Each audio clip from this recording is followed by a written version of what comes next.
మంచి నీ ఫేస్ మొత్తం దొంగ లెక్క ఉంటుంది నువ్వు మంచిగా ఉన్నాడు. సరే ఇప్పుడు ఫైర్ స్టేషన్ లో అబ్బాయిలే పని చేస్తారు, అమ్మాయిలు ఎందుకు పని చేయరు? ఇది మంచి ప్రశ్న అండి. ఇక్కడ ఉన్న మగజాతి ఆనుమత్యాలందరూ రేపు ఎదిగే మగవాళ్ళందరూ, అదే పిల్లలు మీరందరూ గుర్తుంచుకోవాలి. లేడీస్ కూడా తెలియదు, ఇది మన బుక్కులలో కూడా ఉండదు. నేను చెప్తాను, ఏది మళ్ళీ అడుగు. ఫైర్ స్టేషన్ లో అబ్బాయిలే పని చేస్తారు, అమ్మాయిలు ఎందుకు పని చేయరు?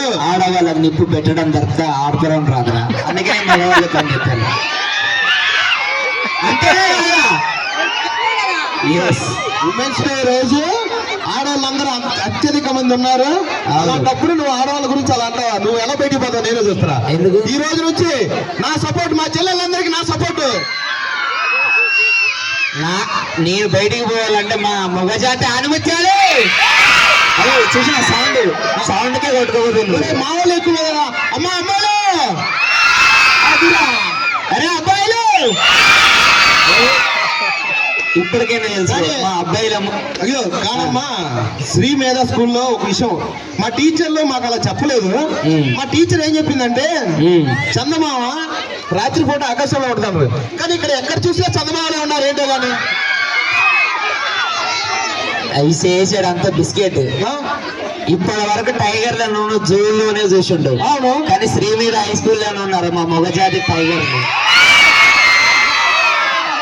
టైగర్లా చూడు, అసలు టైగర్ ముసలోడు అయిపోయినా వెనుక కూర్చున్నాడు. ఆయన టైగర్ ఎందుకు వచ్చా అని కూర్చుండు ఆయన. అవును, ఆ టైగర్ రిటైర్మెంట్ తీసుకుంటాంది. ఓకే, ఈ టైగర్లు ఇప్పుడు కొత్తగా. ఏదైనా సరే ఈ రోజు మా లేడీస్ అందరికి నేను సపోర్ట్ గా నిలబడతా. నేను మా బాయ్స్ అందరికి సపోర్ట్ గా నిలబడతా. థ్యాంక్ యూ సో మచ్ మా శ్రీ మీద హై స్కూల్ వాళ్ళకి థ్యాంక్ యూ సో మచ్. ఈ యానివర్సరీకి మమ్మల్ని పిలిచినందుకు థ్యాంక్ యూ. అరే నానా, అరే యాంకర్ ఇక్కడ ఎవరు? నేను యాంకర్ని కాదు పిలిచిన పిల్లల్ని. నువ్వు యాంకర్ని చూస్తావు, నేను పిల్లల్ని చూస్తా. Thank you so much. ఇక్కడికి వచ్చిన మన టీచర్స్ అందరికీ, అలాగే మన పేరెంట్స్కి అందరికీ. బేసిక్గా ఏంటంటే చదువుకునేవి. అమ్మా మీ గురించి గొప్ప చెప్పాను రా, రాకండి రా. ఏ అమ్మా ఇప్పుడు సైలెంట్ అనమాట. నెక్స్ట్ మీ పర్ఫార్మెన్స్ లోనే స్టార్ట్ అయితే నేను ఒక 2 మాటలు మాట్లాడేసి వెళ్ళి కూర్చుంటా.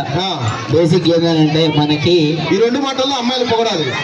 నేను అందరికీ పొగడతా. బేసిక్ ఏంటంటే మనకి చదువు చెప్పిన గురువులు ఇక్కడనే ఉండిపోతారు. వాళ్ళు స్కూళ్ళకు మాత్రమే పరిమితం, కానీ చదువుకున్న పిల్లలు మాత్రమే భవిష్యత్తులో వాళ్ళ హయ్యర్ పొజిషన్కి వెళ్తూ ఉంటారు.